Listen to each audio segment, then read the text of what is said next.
Kumusta na po kayo mga mahal kong kapatid? Nawa po ay nasa mabuti kayong kalagayan. Ganon din po ang inyo pong mga mahal sa buhay. Isa pong masayang pagbati po sa inyo. At si Pastor Steve po ito muli ng True Gospel Church. At welcome po sa atin pong program, Sa Jesus ang Daan, tuwing Monday to Tuesday. At ang pinag-aaralan po natin ngayon ay sa Book of Romans. At ngayon po, nandito na tayo sa Book of Romans. At nandito mo tayo ngayon sa chapter 11 ng Book of Romans. At purihin po ang Panginoon sapagkat nung nakaraan ay natapos na po tayo sa Romans chapter 10, sa part 1 at part 2 lamang po yun. At kung lulubin po ng Panginoon, itong chapter 11 ngayon ay atin pong matalakay. At bago po natin umpisahan mga mahal kong kapatid, umpisahan po natin muna ngayon sa panalangin upang tayo po ay puspusin ng Panginoon. Amen. Kung kayo po ay meron pong mga Bible, mga notebook, pwede kayo pong magsulat upang marami po tayong matatalakay ngayon sapagkat itong chapter 11 na ito po yung medyo deeper ang medyo deeper po ngayon, malalim ang pag-aaral nito sa chapter 11 sapagkat nung nakaraan sa chapter 10 na pag-aralan po natin doon yung patungkol sa kung si Jesus nga ang iyong Panginoon tagapagligtas, i-confess mo at ipahayag mo ngayon. Ibig sabihin, hindi mo ito ikakahiya. At sa kabila ng kung ikaw nga talaga ay isang mananampalataya, dapat hindi mo ikahiya. Ikaw man ay isang Judaismo, yan man ang iyong kinalakihan, kinagisnan. Ito yung sinasabi niya. Ngayon dito po sa chapter 11, titingnan po natin dito sapagkat mayroon pong sinasabi po rito si Apostol Pablo sapagkat pagdating po rito sa chapter 11, marami pong mga nalilito rito na ang sinasabi kasi nila ngayon, even ang mga ibang mga Christian kasi, ito yung yung theology na talagang inaano na nila, kumbaga ipinapalit na nila na yung pangako daw ng Diyos doon sa bansang Israel sa kanyang nung siya'y nakipagtipan ay wala na yon. Kumbaga ito ay sa church na, sa Christian na. Pero mga kapatid, kung pag-aaralan po natin pong ang Biblia ay hindi po ganoon mga kapatid ang sinasabi po ng Biblia. Ito yung klaseng theology na ang tawag dito, nakukompuse po sila. Kaya mahalaga talaga na mapag-aralan po natin ng lubusan itong Romans chapter 11. At kung kayo po ay may mga tanong mga kapatid, welcome din po upang mayroon po kayong gustong malinawan. Pwede po kayong mag-comment dyan at kung luluobin ng Panginoon ay atin po namang sasagutin yung mga tanong po ninyo kung mayroon po kayong mga katanungan. So bago ko natin umpisan mga kapatid, umpisan po natin muna sa panalangin. Dakilang Diyos, kami po ay nagpapasalamat, pinupuri ka namin, sinasamba ka namin sa oras na ito, sa amin pong pag-aaral. Kami po ay humihingi po muna ng tawad po sa inyo. Nagpapalinis po kami sa iyong harapan at salamat po sapagkat kayo po ang Diyos na mapagpatawad. Kung kami nga po ay hihingi ng tawad, magpapakumbaba sa iyong harapan, lilinisin mo ang aming mga kasalanan. Kaya po Panginoon, tinatanggap po namin ang kapatawaran na ipinagkakalob niyo po sa inyo pong mga anak. At sa amin pong pag-aaral, bigyan mo kami ng karunungan, puspusin mo kami ng inyo pong Santong Espiritu. Ganon din sa aking mga kapatid na nanunood ngayon, saan man sila ngayon naruroon. Ikaw ang siyang kumilos, ikaw ang siyang magpala sa amin upang maunawaan po namin ang inyong salita na nagbibigay tanglaw sa aming buhay. Ikaw lamang ang siyang mapapurihan. Ikaw lamang ang siya namin pong itatanghal. Ito ang aming dalangin sa pangalan ni Jesus. Amen and amen. Purihin po ang Panginoon. At sa atin po rito, sa atin pong mga kapatid dito sa Kuwait, lalong-lalo na dito sa atin po sa True Gospel Church, sa mga kapatid po natin na patuloy po na sumusubaybay sa atin pong Bible study tuwing Monday to Tuesday. Purihin po ang Panginoon. At ganoon din mga kapatid, sa atin po noong kahapon, nasa part 2 tayo ng atin pong sisidlang yari sa putik. Kung hindi nyo po napuntahan yon, pwede nyo pong puntahan po sa atin pong page sapagkat part 1 to part 2 po yun. Napakaganda. Share nyo po sa atin pong mga mahal sa buhay, sa atin pong mga kaibigan. At salamat sa Diyos sapagkat nandito na tayo muli sa atin pong Bible study. At praise God at meron po tayong pagkakataon na makapag-aaral po ng salita ng Diyos. Sabi po ng Romans chapter 11. Basahin po natin sa English tapos sa Tagalog. We're using NIV version. Sa Tagalog po natin, sa English po tapos basahin din natin sa Tagalog. Praise God. Now, ito po ang sinasabi po ni Apostol Pablo ngayon. I asked them, did God reject His people? Tinutukoy po niya rito yung mga Israelita. I asked them, did God reject His people? By no means. I am an Israelite myself. Sabi ng Apostol Pablo, a descendant of Abraham from the tribe of Benjamin. Tribe of Benjamin. Ito po yung bunsong anak ni Jacob. Sapagkat meron pong tinatawag na 12 tribes of Israel. Siya po yung bunso, kapatid po ni Joseph. At yung Benjamin, siya po yung pinakamaliit sa lipi. Bagamat maliit sa lipi, ito yung mga warriors. Kasi sa kanya po, ang lipi po ni Saul, ang unahan pong hari ng Israel, dyan po nagmula, Benjaminites. Mayroon silang warrior ang mga to. Bagamat maliit po sila, nasa kanilang dugo ayon. Kaya ang sinasabi ni Apostol Pablo ngayon, sabi niya, I am an Israelite myself, a descendant of Abraham from the tribe of Benjamin. Di ba? Sabi niya, did God reject His people? By no means. I am an Israelite myself, a descendant of Abraham from the tribe of Benjamin. Kaya yung pong theology na tinuturo po nila, na wala na daw yung pangako ng Diyos doon sa Israel. Wala na yon. Ano po yan mga kapatid? Nalito po sila. Nananatili po yung pangako po ng Panginoon. Ang sinasabi ni Apostol Pablo sa nakaraan po natin na pagkaaralan, pagdating po kay Kristo, iisa po tayo. Yung division na nagkakaroon ng division. Wala na pong division ngayon. Pagdating kay Kristo, iisa tayo. Pero yung pangako ng Diyos sa kanila, ay nananatili po yun mga kapatid. Ginagawa po sa atin, nagkakaroon po ng New Church, New Jerusalem, kung ano-anong nilalagay po nila. Na ito na yung lugar, dito na maliligtas, ito na yung... Ano po yan mga kapatid? Nalito po sila. Hindi po tayo dapat, dapat doon lang tayo sa nasusulat. Sabi sa verse 2, God did not reject His people. Yung maliwanag. God did not reject His people. Whom He foreknew. Don't you know what Scripture says in the passage about Elijah? So tinutukoy po rito sa King's story po ito ng propeta Elijah, prophet Elijah. How he appealed to God against Israel. Ito ngayon ang tanong ko, itinakwil ba ng Diyos ang kanyang sariling bayan? Hinding-hindi. Sa katunayan, ako man ay isang Israelita mula sa lahi ni Abraham at kabilang sa lipi ni Benjamin. Hindi itinakwil ng Diyos ang kanyang bayan. Hindi itinakwil ng Diyos ang kanyang bayan. Nasa simula pa'y pinili na niya. Nasa simula pa'y pinili na niya. Hindi ba ninyo alam ang sinasabi ng kasulatan tungkol kay Elias? Dumaing siya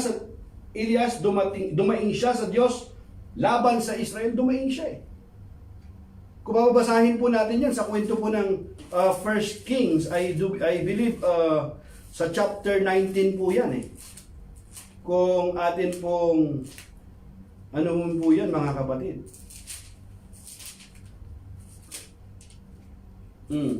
Yeah. Sa Kings po yan mga kapatid, doon po ang kwento po niyan. Kaya anong sabi niya? Ito yung sinasabi niya kasi nakasulat po yan sa Kings nga eh. Ano ang sinasabi dito ni... Kwento ito ni Elijah eh. Oh. Diba? Ang sabi nga niya, Lord, they have killed your prophets and torn down your altars. I am the only one left and they are trying to kill me. And what was God's answer to him? I have reserved for myself 7,000 who have not bowed the knee to Baal. Maliwanag ang sinasabi rito, mga kapatid. Sinasabi niya, Panginoon, pinatay nila ang iyong mga propeta at giniba ang iyong mga altar. Ako na lamang ang natitira. Yun ang alam ni Elijah. Sabi niya, di ba? Ako na lamang ang natitira, sabi ni Elias. Ako na lamang ang natitira. Punta natin yung verse 2, anak. Di ba? Sabi rito ni Elias, oh. Dumaing siya sa Diyos laban sa Israel. Tapos, sinabi niya, Panginoon, pinatay nila ang iyong mga propeta at giniba ang iyong mga altar. Giniba, ganun po sila kasama eh. Ako na lamang ang natitira at gusto pa nila akong patayin. Ako na lamang. Yun ang pagkakalam po ni Propeta Elias. Ngunit ano ang sagot sa kanya ng Diyos? Nagtira ako ng 7,000 lalaking hindi sumamba sa Diyos-Diyosang si Baal. Maliwanag, mga kapatid. So here, ang sagot po niya sa verse 5, so too, at the present time, there is a remnant chosen by grace. So mayroong remnant chosen. There is a remnant chosen by grace. So ibig sabihin, bagamat mayroon pong mga Israelita, dito sa verse 5 sa Tagalog, sinabi niya, ganoon din sa kasalukuyan, mayroon pang nalalabing mga hinirang ng Diyos dahil sa kanyang kagandahang loob. Ibig sabihin, hindi kasi nila tinanggap yung kanilang Bisaya, yung Ebanghelyo. Pero hindi lahat. Mayroong itinara ang Panginoon, mga kapatid. Alam ng Diyos kung paano niya iligtas ang kanyang bayan. Kaya po, mga kapatid, wag po nating sabihin na, ay wala na. Hindi na, tayo na yung bagong ano tayo na yung Israelita ngayon, yung church na ngayon. Hindi po ganoon, mga kapatid. Maliwanag ang sinasabi po ni Apostol Pablo. Napaka-simple and plain ang kanyang pagkakapaliwanag po niyan, mga kapatid. Nagtira nga siya eh. Ibig sabihin, ipinasasabi dito ni Apostol Pablo, tulad ni Elias, di ba? Yung sinabi ni Elias, ako na lang yung natitira, pero hindi. Nagtira siya ng 7,000. So pagdating po ng, ito yung sinasabi ni Apostol Pablo, na alam ng Panginoon kung paano niya ililigtas ang kanyang bayan. Chosen by grace, chosen by grace. Sila talaga yung pinili ng Diyos ayon sa kagandaang loob. Mayroon at mayroon pa rin nananampalataya sa Kanya. Purihin ang Panginoon. Kaya nga, di ba, ang sabi sa verse 6 in English, ang sabi niya, and if by grace, then it cannot be based on works. Even if where grace would no longer be grace. Sa Tagalog, di ba? At kung iyon ay dahil sa kanyang kagandahang loob, maliwanag na iyon ay hindi dahil sa gawa, sapagkat kung ang ginawa ng tao ang batayan, hindi na iyon masasabing kagandahang loob. Tama, hindi na masasabing kagandahang loob yun. Kung yun ay mayroong ginawa ang tao, mayroon siyang idinagdag. Kasi pagka sinabi mong kagandahang loob, yan ay hindi ka karapat dapat na tumanggap, pero ipinagkaloob sa iyo. Yun ay kagandahang loob ng Diyos. Siya yung gumawa noon. Unmerited favor. You are not supposed to receive it, but you receive it anyway. That is the grace of God. At ang sinasabi nga dyan, maliwanag na yun ay hindi dahil sa gawa. Sapagkat kung ang ginawa ng tao ang batayan, hindi na iyon masasabing kagandahang loob. Yun. So, dito natin makikita, mga kapatid, na ang Panginoon ay matapat po sa kanya pong pangako. Wag po nating sasabihin na lahat po sila ay napahamak.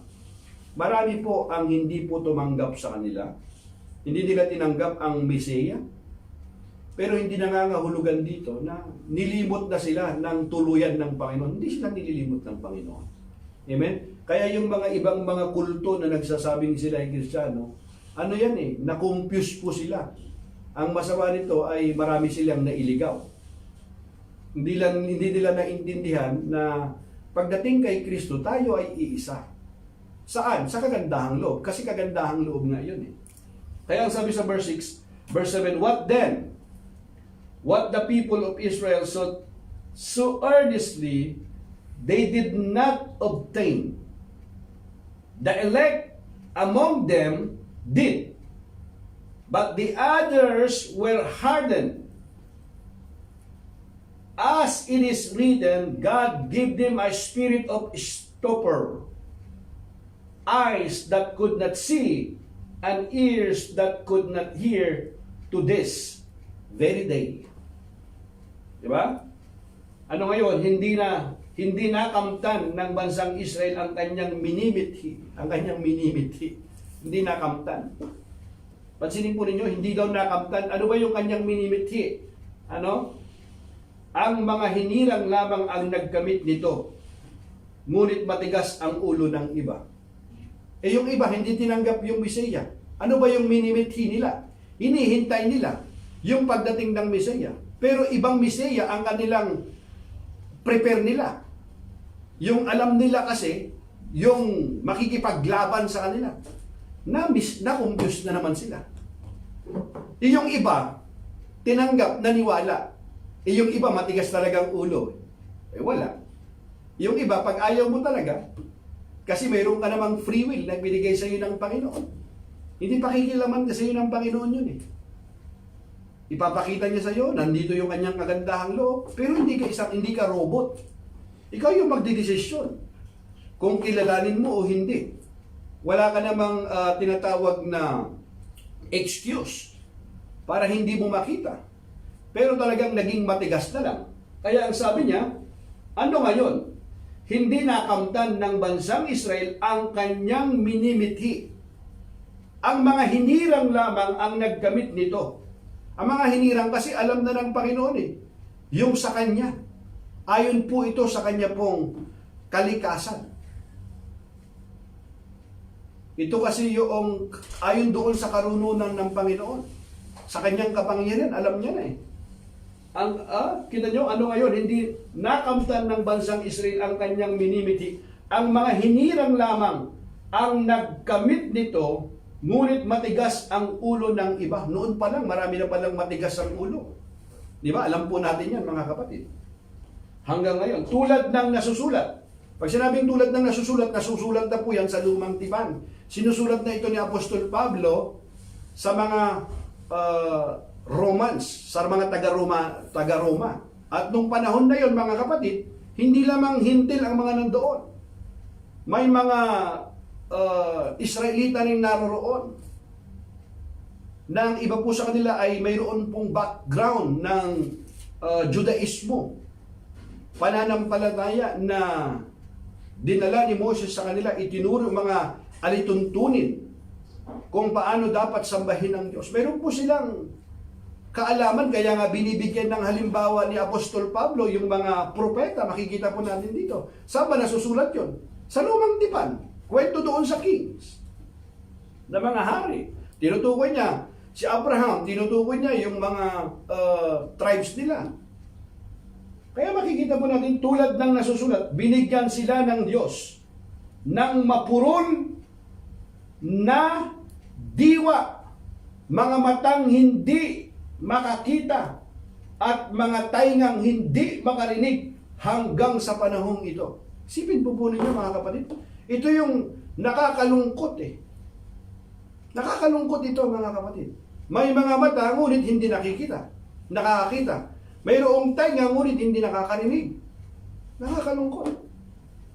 Hindi niya tinutukoy dito na literally na sila ay bulag. Eh yung bulag ay talagang alam mo na hindi nakakita po yun. Yung talagang bingi ay hindi talaga nakakarinig po iyo. Pero yung sinasabi niya po rito, hindi naman sila bingi. Hindi naman sila bulag. Nakikita naman nila. Pinupisiya na po sa kanila. It's been already prophesied by the prophet. Sa kanila pong mga aklat po nila, sinabi na po yun. Pero, yun ang nakakalungkot. Kaya ang sinabi niya rito, di ba? Binigyan sila ng Diyos ng mapurol na diwa, mga matang hindi makakita at mga taingang hindi makarinig hanggang sa panahong ito. Yung panahong iyon na sinasabi po ni Apostol Pablo, pero hanggang sa panahong ito, nangyayari po ito. May mga tao nga na sinasadya nila na ayaw nilang makinig ng salita ng Diyos. Ayaw nila. Sinasadya nila na kahit na marinig po nila ang salita ng Diyos, umiiwas po sila. Ito yung nakakalungkot ang sasapitin. Inilalapit na ng Panginoon sa kanila yung kanyang biyaya. Ayaw pa rin nila. Nandyan na. Kaya pagdating ng panahon, wala na silang sisisihin. Nangyayari po yan, mga kapatid. Mayroon talagang matitigas ang ulo. Ayaw po talaga nila. Ayaw nilang tingnan yung katotohanan. Ayaw nilang basahin yung kanilang Biblia, yung salita ng Diyos. Kasi nakakondisyon na yung kanilang isip. Ito yung ating paniniwala. Ito na. Ito yung nangyari. Ito yung sinasabi ni Apostol Pablo. Nasusulat naman sa inyo. Ayaw nilang tanggapin yung Mesaya. Kaya hindi nila nakamtan yung kanilang minimithi. Yung minimithi ng tao, yung kaligtasan. Paano tayo dapat maligtas? Dapat magkaroon tayo ng tamang aral sa kaligtasan. Magkaroon tayo ng tamang pananampalataya. Pero matigas ang gulo natin. Pinipilit natin na sundin yung itinuturo sa atin na wala naman sa Biblia. Minana nating aral. Kaya po mga kapatid, let us be biblical. Magsuri po tayo para hindi po tayo maninlang, mga kapatid. Di ba? And David says, si David na naman, tinukoy na naman dito. Pero ino-upisay na ito. Si Elisha, si Elias, ang daming binabanggit dito ni Apostol Pablo para maliwanagan po sila. And David says, may their table become a snare and a trap, a stumbling block and a retribution for them. Pag sinasabi rito, may their table become a snare, kasi it represent the blessing. All the blessing that has been prepared for them. But what happened? And David says, may their table become a snare and a trap, a stumbling block and a retribution for them. May their eyes be darkened so they cannot see and their backs be bent forever. Yun. Ang sakit eh. Sinabi din rin ni David ito, mga kapatid. Maging bitag at patibong nawa ang kanilang pagpipista. Ayan. Sulat ninyo, mga kapatid. Romans chapter 11 verse 9. Sa Roma, na mga taga-Roma, sa Biblia po, mga kapatid. Tingnan po ninyo, mga kapatid. Chapter 11 verse 9. Basahin po ninyo mabuti, Maging bitag at patibong nawa ang kanilang pagpipista. Isang katitisuran at parusa sa kanila. Katitisuran yan. At parusa sa kanila. Inihanda ng Panginoon yung pagpapala. Ito yung totoong pagpapala. Ito yung biyaya. Ayaw. Ayaw ng taong tanggapin. Ayaw paniwalaan. Ang pinaniniwalaan nila hindi nakasulat. Wala sa aral ng Diyos. Kung wala sa aral ng Diyos, aral ng demonyo yan. Mapapahamak yung tao. Kaya sinasabi niya, pinurumpisay na ito ni David, inulit lang ni Apostol Pablo. Kaya ang sinasabi niya, maging bitag at patibong nawa ang kanilang pagpipista. Isang katitisuran at parusa sa kanila. Katitisuran at parusa sa kanila. Sipin niyo po yun, mga kapatid. Hindi naman ito idinidalangin ni Apostol Pablo. Sinasabi lang, pinapaalala lang sa kanila, lumabo nawa ang kanilang mata nang hindi sila makakita at sila'y makuba sa hirap habang buhay. Isipin nyo, nakakalungkot, mga kapatid. Yung kanilang sinapit, yung kanilang minimithi na dapat ay pagpapala. Kaligtasan. Nasa kanilang harapan na, ipinagkakaloob na ng Panginoon, nakikita na. Pero wala, nag-invento sila ng sarili nilang kaparaanan. Yung kaparaanang inimbento nila, hindi naman nakaabot sa pamantayan ng Diyos. Ay, hindi talaga makakaabot. Hindi talaga makakaabot. Appealing kasi nung tao minsan, napaka-religyoso niya. Pero yung pagiging religyoso niya, hindi nakaabot sa pamantayan ng Diyos. Bakit? Kasi mayroong kaparaanan na ibinigay sa atin ng Panginoon kung paano tayo maging karapat dapat sa Kanya. Yung Kanyang kaparaanan, paano natin malalaman? Sa Kanyang salita. Para hindi tayo malinlang. Ano ang pinipilit po nating aral na natutunan po natin? Yung kinagisnan natin. Maraming aral na mga gandang mga kinagisnan, wala pong masama. Pero kung hindi na nakasulat, ay hindi na ayon sa salita po ng Diyos, maging tulad tayo, tularan natin si Apostol Pablo. Na yung kala niya, yung kanyang paniniwala, yung kanyang ginagawa, na pagsamba ay nakaabot sa Panginoon. Hindi pala, kinakalaban pala niya si Kristo. Sa kagandahang loob ng Diyos, tinawag siya ng Panginoon. Yung kanyang dating pananampalataya. Nakatulong yun kasi meron siyang alam. Pero, tinanggap niya yung Ebanghelyo. Tinanggap niya si Kristo. Hallelujah! Sinunod po niya.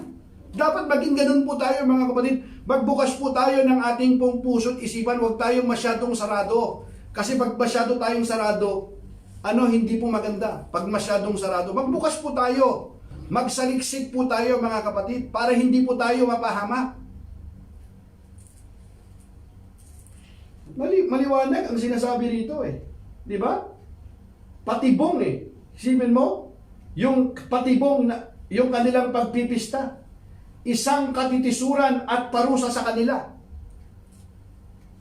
Now, verse 11. Mga kapatid, I am just simply reading mga kapatid, binabasa ko lang po ito. Tingnan po ninyo sa inyo pong mga Biblia. Baka isipin nyo na naman, iba na naman yung Biblia ko na binabasa.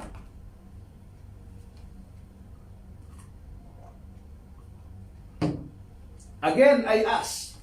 Ang tangi ko pong hangarin ay buksan nawa ng Diyos ang atin pong spiritual na mata upang makita natin yung liwanag. Hindi ko po hangarin na makapanakit ng damdamin ng sinuman. Ang tanging hangarin ko po ay basahin yung kanya pong salita upang marinig po ninyo. At sa magitan nawa na marinig po ninyo yung salita ng Diyos na aking binabasa ay dalangin ko nawa tanggapin po natin upang tayo po'y mapalaya. Kasi bitag kasi yun Kapag tayo po'y nagpatuloy doon sa atin pong pananampalataya na hindi naman ayon sa kalooban ng Panginoon, hindi po makakaabot po yun. It's a waste of time. Hindi po kalugod-lugod sa Panginoon. Ang kalugod-lugod sa Panginoon, yung kanya pong kaparaanan na kanya pong ipinagkakaloob sa atin, ibinibigay sa atin. Yun po ang sundin po nating aral. Mga kapatid, again I ask, did they stumble so as to fall beyond recovery? Fall beyond recovery. Think about that. Wala na. Sarado na yung mata, wala na, sinarado na yung ano mo, yung tainga mo ay hindi na makarinig. Matigas na yung puso. Kahit na marinig yung salita ng Diyos, binabaliwala na lang. Na, kondisyon na. Wala na, magpapatuloy na talaga siya doon. Kaya, again I ask, did they stumble so as to fall beyond recovery? Purihin ang Panginoon. Sapagkat, andon pa rin yung biyaya ng Diyos. Anong sabi niya? Not at all. Hallelujah. Praise God. Thank you for the grace ng Panginoon. Hindi kasi hayaan ng Panginoon yung lahat Mayroon pa rin na maniniwala. Nawa, mayroon pa rin maniwala po sa atin na yung pag binabasa natin yung salita ng Diyos. Again, I ask, did they stumble so as to fall beyond recovery? Not at all. Rather, because of their transgression. Ito ang problema. Because of their transgression, salvation has come to the Gentiles to make Israel envious. Amen? Ay dahil hindi nila tinanggap, ayaw nila purihin ng Diyos, napunta sa atin. Ipinangaral ngayon ni Apostol Pablo sa atin ngayon. Yung tayo na hindi nakaalam ng salita ng Diyos, tumanggap tayo ng biyaya kasi tinanggap natin. Sila ngayon, nawala. Naging blessing pa rin. Kaya sabi niya sa Tagalog, tira mo ha, ito naman ang tanong ko ngayon. Ang pagkatisod ba nila ay upang sila'y tuluyan ng mabuwal? Hinding-hindi. Sa halip dahil sa kanilang kasalanan, ang kaligtasan ay nakarating sa mga hintil upang mainggit ang mga Israelita sa mga ito. Ngayon, verse 12, kung ang kasalanan ng mga Israelita ay nagdulot ng masaganang pagpapala sa sanlibutan, at kung ang kanilang pagbagsak ay nagdulot ng masaganang pagpapala sa mga hintil, gaano pa kaya kapag nagbalik loob sa Diyos ang buong Israel? Basahin ko sa Ingles ha. Purihin ang Panginoon.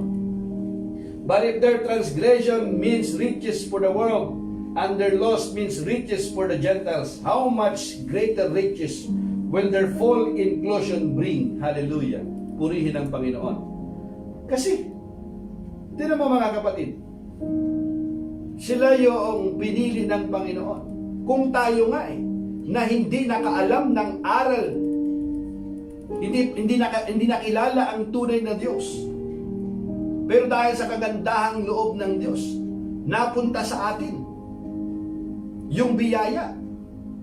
How much more, sabi nga niya rito, paano pa kaya? Gaano pa kaya kapag nagbalik loob sa Diyos ang buong Israel? Kasi yung kanila pong, ganun po sila karugtog yung kanilang pananampalataya. Mga kapatid, yung kanila pong pagsamba, yung kanilang pananalangin, very consistent po sila. Ganun po yung kanila pong pagsamba. Kaya lang mga kapatid, yung pagsamba nila na alam po nila ay hindi nakaabot sa pamantayan ng Diyos. Paano kung nagbalik loob sila? Purihin ang Panginoon. Pero alam nyo mga kapatid, mabuti ang Diyos. Kaya nga yung parang yung si David, si Joseph noon sa kanyang mga kapatid, sabi ni Joseph, you meant it for evil, but God meant it for good. Ibig sabihin, okay, hindi nyo tinanggap. Kasi hindi nyo tinanggap, mayroon namang ang hintil naman ang siyang pinagpala. Ngayon, makikita nyo ngayon, baka sakali na, wow, ito yung nakaranas ng pag-ibig ng Diyos. Ganito sila yung kagalakan na nararanasan nila ngayon. Pag nakita ng mga Israel, baka sakali na sila ay mainggit. At dahil sa nakikita po nila na mga bunga ng kanilang pananampalataya, baka sila nga ay magbalik loob at kilalanin ang Panginoong Hesus, tanggapin ang Ebanghelyo, purihin ang Panginoon. Hallelujah. I am talking to you Gentiles. Ulitin ko, Gentiles, if you are not in Israelites, you are a Gentiles. Whatever nationalities, we are Gentiles. I'm talking to you Gentiles in as much as I am the apostle to the Gentiles. Apostle Pablo, apostle to the Gentiles. I take pride in my ministry, in the hope that I may somehow arouse my own people to envy and save some of them. Diba? Ito naman ang sasabihin ko sa inyo mga hintil. Dahil ako'y apostol para sa inyo, ipinagmamalaki ko ang aking katungkulan. Ginagawa ko ito upang inggitin ang aking mga kababayang Hudyo at nang sa gayon ay maligtas kahit ang ilan sa kanila. Sipin nyo, ito, kasamahan natin dati ito si Apostol Pablo. Si Pablo, kasamahan natin ito dati, di ba? Maaring nakasama nila ito sa paghahandog. Nakasama nila ito sa kanilang mga pistahan. Pero kita nyo ngayon, nasaan siya ngayon? Nangangaral siya sa atin pero ayaw natin tanggapin. Ayaw natin kilalanin yung itinuturo niya. Ngayon, Saan siya pumunta ngayon? Pumunta siya ngayon sa mga Hindil na hindi nakaalam ng aral, hindi nakakilala tulad natin. Tumanggap. Nakita nila ngayon yung patutuo ng kanilang buhay. Nakita nila. Kaya ang sabi ni Apostol Pablo, at nang sa gayon ay maligtas kahit ang ilan sa kanila. Yung kanyang desire pa rin, malinis naman ang kanya pong budhi, ang kanya pong hangarin. For if their rejection brought reconciliation to the world, what will their acceptance be but life from the dead? If the part of the dough offered as first fruits is holy, then the whole batch is holy. If the root is holy, so are the branches. Hallelujah. So yung root, ang mahalaga. Kung ang pagkatakwil sa kanila ay naging daan upang ipagkasundo sa Diyos ang sanlibutan, ang muling pagtanggap sa kanila ng Diyos ay matutulad sa muling pagkabuhay ng patay. Kita mo po yun, mga kapatid, doon inalintulad. Ha? Kita mo? Kung banal ang unang tinapay mula sa masa ng harina, kasi sila yung una eh, gayon din ang buong masa, at kung ang ugat ng punong kahoy ay banal, gayon din ang mga sanga nito. Sila kasi yung ugat eh, nakakilala, nakipagtipan ng Diyos sa kanila, nakaalam ng aral. Ito yung sinasabi po ni Apostol Pablo. Now, if some of the branches have been broken off, and you, though a wild olive shoot, have been grafted in among the others, and now share in the nourishing sap from the olive root, do not consider yourself to be superior to the other branches. If you do, consider this, you do not support the root, but the root support you. Sila kasi yung root, we are the branches. Pero kung yung branches ay ano po yun eh? Sabi natin mga, kung pinutol ang ilang sanga ng punong ulibo, pinutol ang ilang sanga ng puning ulibo, at ikaw na sanga ng ulibong ligaw ay idinugtong sa puno upang makabahagi sa buhay na nanggagaling sa ugat ng punong ito, doon kasi nanggagaling lahat sa ugat eh, huwag kang magmalaki. Yun.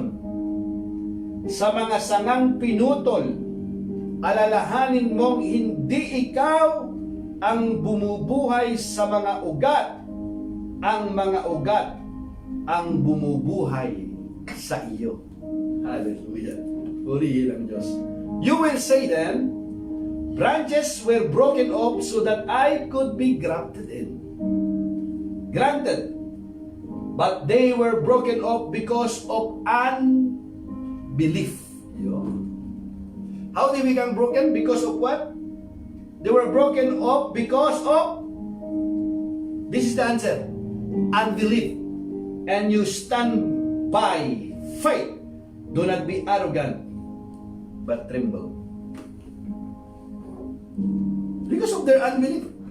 Yun ang pinaka sagot po niya dyan, di ba? Sasabihin mo naman, pinutol ang mga sanga upang ako'y maidugtong. Totoo iyan. Pinutol sila dahil hindi sila sumampalataya. Hindi sila sumampalataya, pinutol na. Eh hindi na mapakinabangan yun eh. Kaya pinutol. Okay. Ngunit, ikaw naman ay nanatili sa puno dahil sa iyong pananampalataya. Kaya't huwag kang magmalaki, sa halip ay matakot ka. Nanampalataya ka dahil sa biyaya ng Panginoon niya. Bagamat hindi ka talaga pinili ng Panginoon, pero dahil sa kanyang mayamang biyaya, tayo ngayon ay nakatanggap. Hallelujah. Dahil sa pananampalataya. Ang problema kasi, because of their unbelief lang. For if God did not spare the natural branches, He will not spare you either. Sapagkat kung ang mga tunay na sanga ay hindi pinanghinayangan ng Diyos, ikaw pa kaya ang panghinayangan niya? Ikaw pa kaya ang panghinayangan niya? Kaya po mga kapatid, balik po doon. Kaya po mga kapatid, tinutukoy dito mga kapatid na hindi natin kailangang magmalaki. Kumbaga, ibigay natin yung papuri sa Panginoon, give Him the glory, dahil lamang sa Kanya pong branches.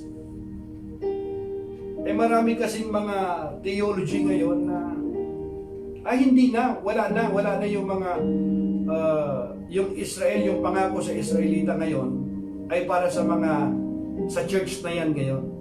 Church age na ngayon yan. Yan ang tinutukoy ng mga ibang mga nagtuturo parang transfer theology, parang yung nila Hindi po ganoon mga kapatid. Kaya po dapat pasalamatan natin ang Panginoon sa Kanya pong biyaya na ipinagkaloob niya sa atin. Kaya nga dapat ipanalangin natin po sila mga kapatid. Kasi pagdating po ng panahon, alam po natin na, basahin natin kaya kailangan, ang gusto lang dito ng Panginoon mga kapatid, na tayo po ay huwag dapat magmalaki. Kumbaga, sabi niya, kung ang mga tunay na sanga ay hindi pinanghinayangan ng Diyos, ikaw pa kaya ang panghihinayangan niya? Ibig sabihin mga kapatid, yung biyaya na tinanggap natin, kaya tayo nanampalataya sa Panginoon, kaya tayo nagkamit ng kaligtasan sa Kanya pong biyaya, ibalik natin yung papuri sa Panginoon. At ibahagi natin yun. Ibahagi natin sa atin pong mga kaibigan, sa mga mahal sa buhay, yung pananampalataya na tinanggap natin. Pananampalataya natin sa Panginoon. Yan ay sa mayamang biyaya ng Panginoon. Kaya nga sabi di ba sa Corinthians 15:1, now brothers and sisters, I want to remind you of the gospel I preached to you, which you received and on which you have taken your stand. By this gospel, yung Ebanghelyo, you are saved. If you hold firmly to the word I preach to you, otherwise, you have believed in vain. Otherwise, you believe in vain. By this gospel you are saved if you hold firmly to the word I preach to you, otherwise you have believed in vain. Mga kapatid, ngayon, ipinapaalala ko sa inyo ang magandang balitang ipinangaral ko sa inyo. Sinasabi po ni Apostol Pablo ito sa mga Hintil na nakarinig, nakatanggap ng magandang balita, ang Ebanghelyo patungkol kay Kristo. Ngayon, ipinapaalala niya Pinapaalala ko sa inyo ang magandang balitang ipinangaral ko sa inyo. Iyan ang magandang balitang inyong tinanggap at naging saligan ng inyong pananampalataya. Naliligtas kayo sa pamamagitan nito kung matatag ninyong pinangahawakan ang salitang ipinangaral ko sa inyo, maliban na lamang kung walang kabuluhan ang inyong pagsampalataya. Sapagkat mayroong pagsampalataya na walang kabuluhan. Yun talaga yung mga hindi pinili ng Diyos. Kaya po mga kapatid, dapat yung atin pong pagsampalataya ay mayroong kabuluhan sa Diyos. Ano ba yung pagsampalatayang may kabuluhan? Nagbibigay ng papuri sa Panginoon at naayon sa Kanya pong salita. Hindi nalalabag yung Kanya pong salita. Kasi kapag nalalabag yung Kanya pong salita, mga kapatid, it violates the Word of God, it contradicts the Word of God, ang tawag po dyan ay walang kabuluhan ang inyong pagsampalataya. Yung pagsampalataya kasi na mayroong kabuluhan, mga kapatid, matatag at pinangahawakan. Pinangahawakan, ibig sabihin, mga kapatid, hindi nagko-compromise. Yun ang gusto ni Apostol Pablo. Yun ang kanyang ipinaparating doon sa mga taga-Korinto. Kaya nga, ang sabi niya rin, di ba? Sa, kahit doon sa Roma, sinabi ni Apostol Pablo yun. Ngayon, binanggit din ito ng Panginoong Hesus mismo. Sabi niya, I am the true vine. The Lord Jesus Christ is the true vine. And my Father is the gardener. He cuts off every branch in me that bears no fruit. While every branch that does bear fruit, He prunes so that it will be even more fruitful. It will be more fruitful. Di ba? Sabi niya, ako ang tunay na puno ng ubas. Sino yon? Si Kristo. At ang aking ama ang tagapag-alaga. Ano po daw ang ginagawa? Inaalis niya ang bawat sangang hindi nagbubunga. Inaalis niya yung bawat sangang hindi nagbubunga. Kung ikaw talaga ay nasa sanga, ibig sabihin nakadikit ka doon sa puno, maganda ang ugat niya kasi yung puno ng ubas ay si Kristo, ikaw ay nasa sanga, ikaw ay magbubunga. Kung walang nakikitang bunga, wala. Ang sabi nga niya, di ba? Inaalis niya ang bawat sangang hindi nagbubunga. At kanya namang pinuputulan at nililinis ang bawat sangang nagbubunga upang magbunga pa ng lalong sagana. Hallelujah! Ganun yun. Alam ng mga ng mga farmer. Para lalo pang magbunga. Kapag ikaw talaga ay nakadikit sa Panginoon, ibig sabihin, ikaw ay isang mananampalataya, dinidisiplina tayo ng Panginoon eh. At nagpapadisiplina naman tayo sa Kanya. Tinuturuan tayo ng Panginoon. Mayroong conviction yung banal na Espiritu sa atin. Kapag tayo ay hindi nakasusunod sa kalooban ng Panginoon, tayo po ay mayroong conviction ng banal na Espiritu, nalulungkot tayo, humihingi tayo ng tawad. At sa kagandahang loob ng Diyos, ayaw niya na tayo magpatuloy doon, dinidisiplina tayo. Bakit tayo dinidisiplina? Upang tayo ay yung atin pong magagandang asal na galing sa banal na Espiritu, ay lalo pa tayong lalong lumago sa ating pong pananampalataya. Yun ang gusto ng Panginoon, mga kapatid, sa atin. At yun din ang gustong iparating ni Apostol Pablo sa kanila. Di ba? In verse 22, consider therefore the kindness and sternness of God, sternness to those who fell, but kindness to you, provided that you continue in His kindness, otherwise you also will be cut off. Di ba? Dito ay nakikita natin ang kabutihan at kabagsikan ng Diyos. Kabutihan at kabagsikan ng Diyos. Nakikita natin ang kabutihan. Huwag tayong mag-imbento na God is love, kabutihan. Totoo yun, mga kapatid. Pero mayroon ding kabagsikan ng Diyos. Naging mabagsik siya sa mga hindi sumasampalataya sa Kanya. Bakit? Ano ba yung kabagsikan na yun, mga kapatid? Hindi ba kabagsikan yung ikaw ay mapahamak? Ayaw ng Panginoon yun. Ayaw mong manampalataya, matigas ang ulo mo. Ang sabi nga niya, dito nakikita natin ang kabutihan. Kabutihan, dinidisiplina ka. Ibig sabihin, mga kapatid, tinatanggap mo yung kanyang aral nang may kagalakan sa iyong puso. At kapag tayo itinutuwid po ng Diyos, nagpapatuwid po tayo. Tayo kasi mga anak niya. Nakadikit kasi tayo sa puno ng ubas, which is ang Panginoong Hesus. Pero kapag naririnig natin yung salita, binabasa natin yung salita, hindi natin ipinamumuhay, hindi natin ginagawa, pinuputol, hindi ka talaga hindi kailangan, ibig sabihin. Kaya ang sabi niya dito nakikita natin ang kabutihan at kabagsikan ng Diyos. Naging mabagsik siya sa mga hindi sumasampalataya. Hindi sumasampalataya sa Kanya. Subalit mabuti siya sa inyo. Hallelujah. Subalit mabuti siya sa inyo kung mananatili kayo sa Kanyang kabutihan, kung hindi kayo may puputulin din.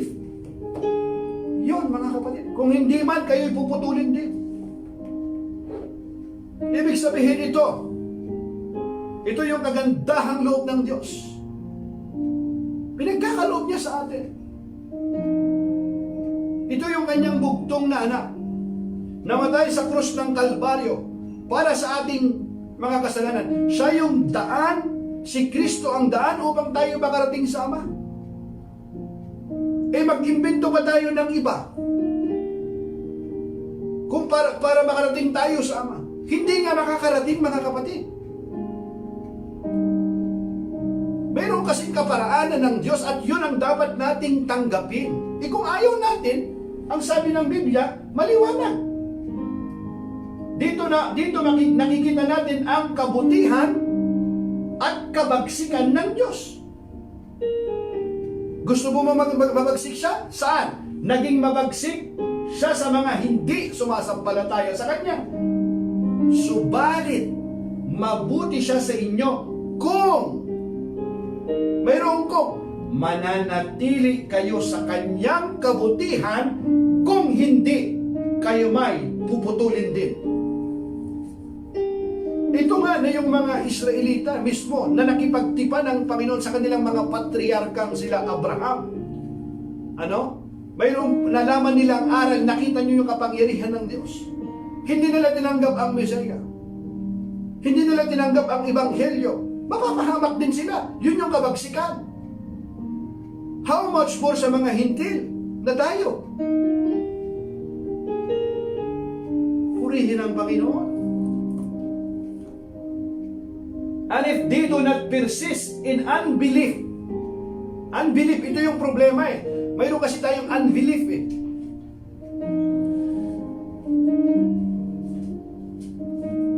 Dapat maging maging believer tayo. Magsaliksik po tayo, mga kapatid.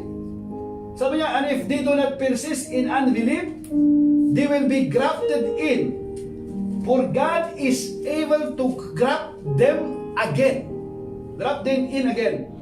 After all, if you were cut out of an olive tree that is wild by nature, and contrary to nature were grafted into a cultivated olive tree, how much more readily will the natural branches be grafted into their own olive tree? Ano ibig sabihin niya?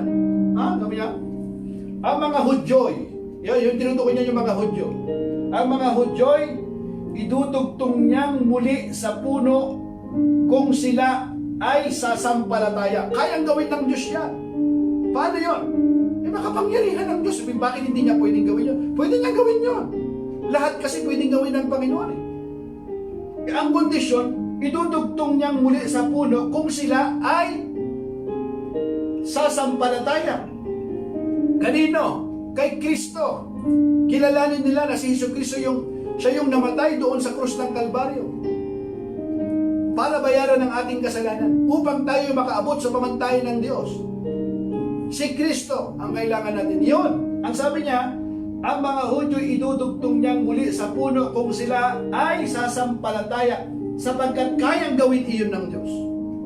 Kayang gawin iyon ng Diyos.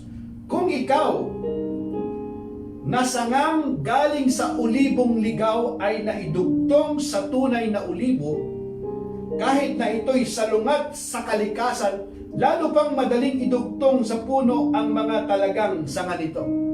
Tinutukoy niya yung mga hindi Gentiles tayo na hindi nakaalam ng aral ng Panginoon. Posible nga iyon eh. How much more sa kanila?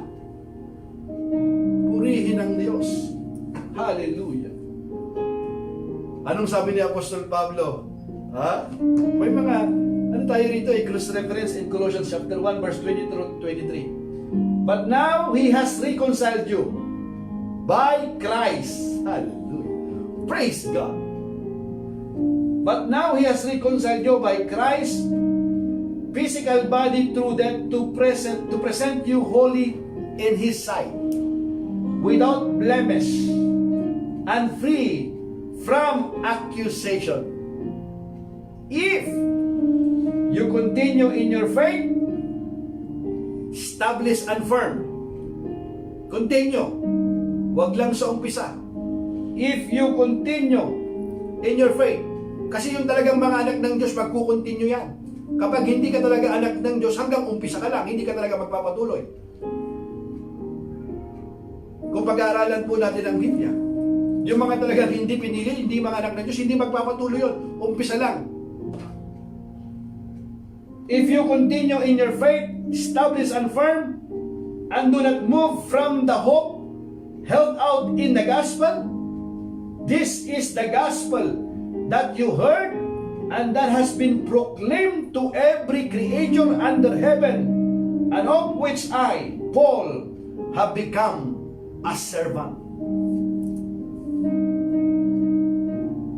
Ngunit naging tao ang anak ng Diyos, at sa pamamagitan ng kanyang pagkamatay,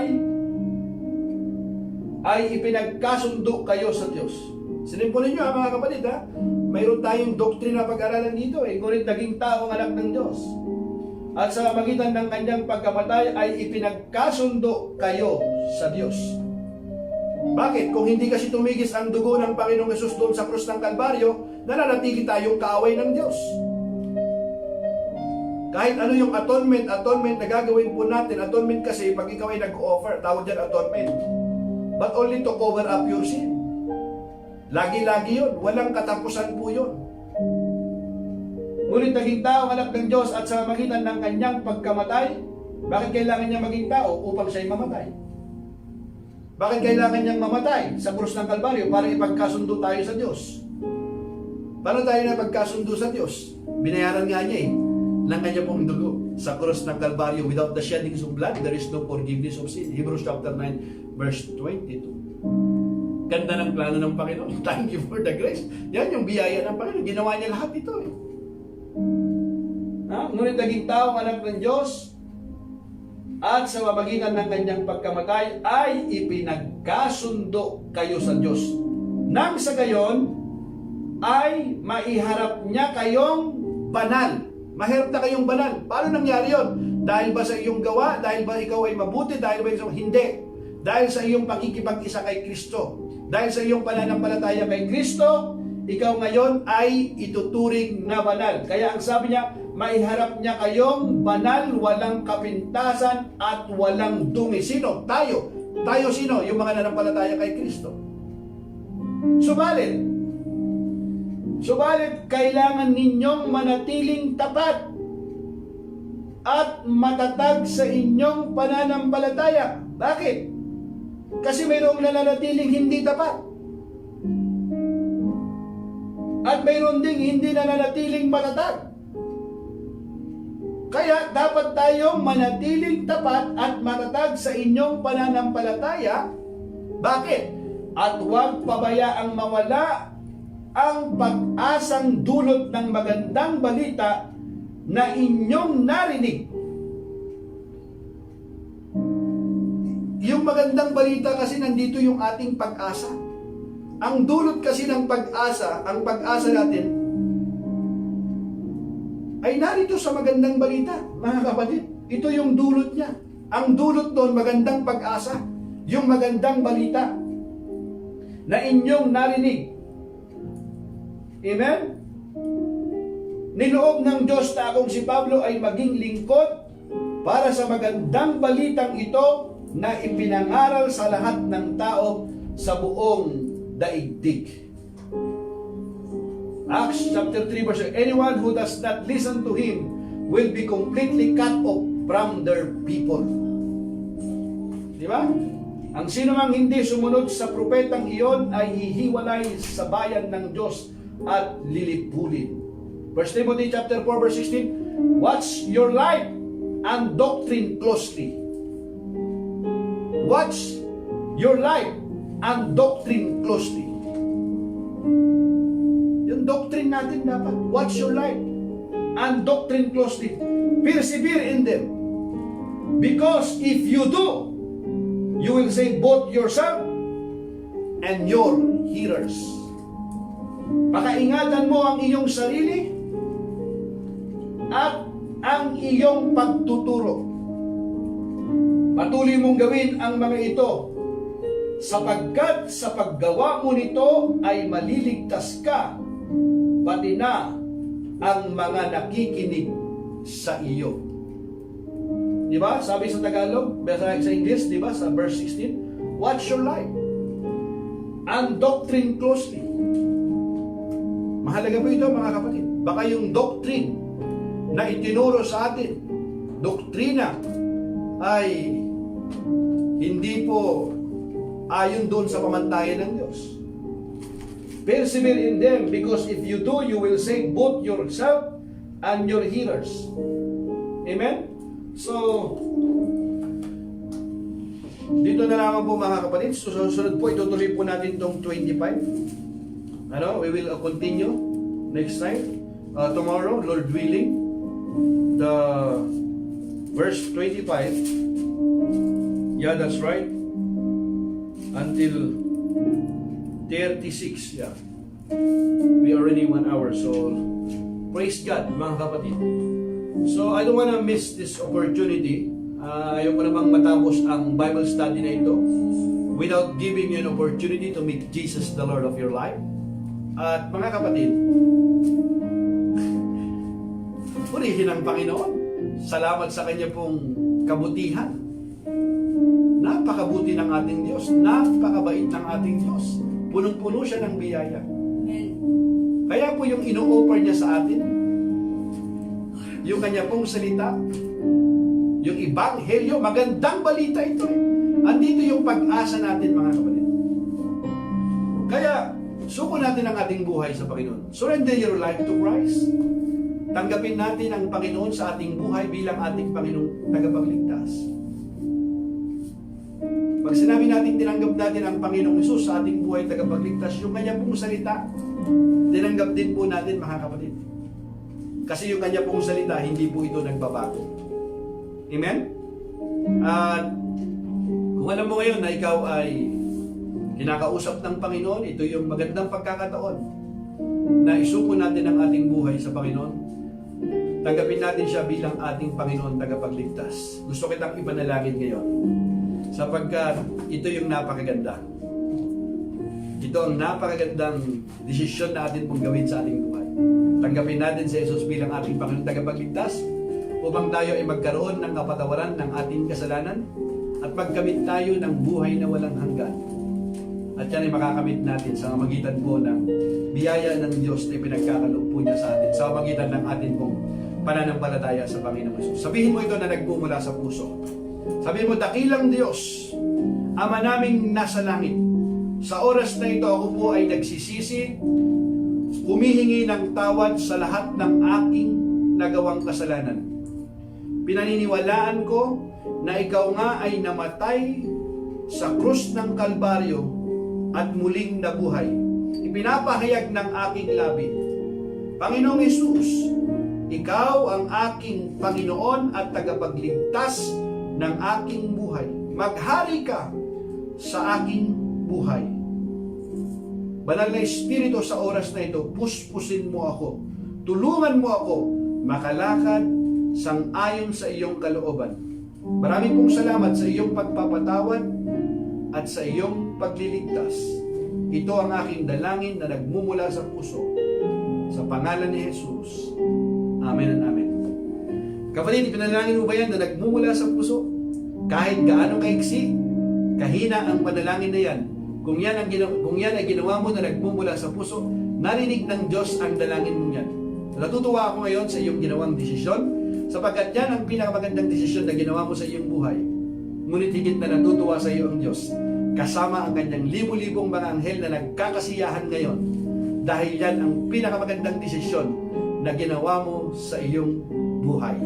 Alam mo mga kapatid, ako po ay nagpapasalamat muli sa inyo pong pagsama at upang tayo po ay lumago sa atin pong pananampalataya, magpatuloy po tayo sa katulad nitong mga Bible study na atin pong ginagawa at upang tayo lumago, umpisan po natin sa pagbabasa ng kanyang salita. Start sa Book of John at pwede nang mag-church. Make sure go to church at ipamalita mo ang kabutihan ng Diyos, ang pagliligtas ng Diyos na ginawa sa iyo. Pamalita mo sa iyong mga kaibigan lalong-lalo na sa iyong mga mahal sa buhay, and your life will never be the same again. At muli mga kapatid, maraming salamat at salamat din po sa akin pong kaibigan, si Pastor Roy sa Tees. Thank you sa Tees and Mags. Ganda, t-shirt. So, Sister Gay and Pastor Roy, salamat sa t-shirt.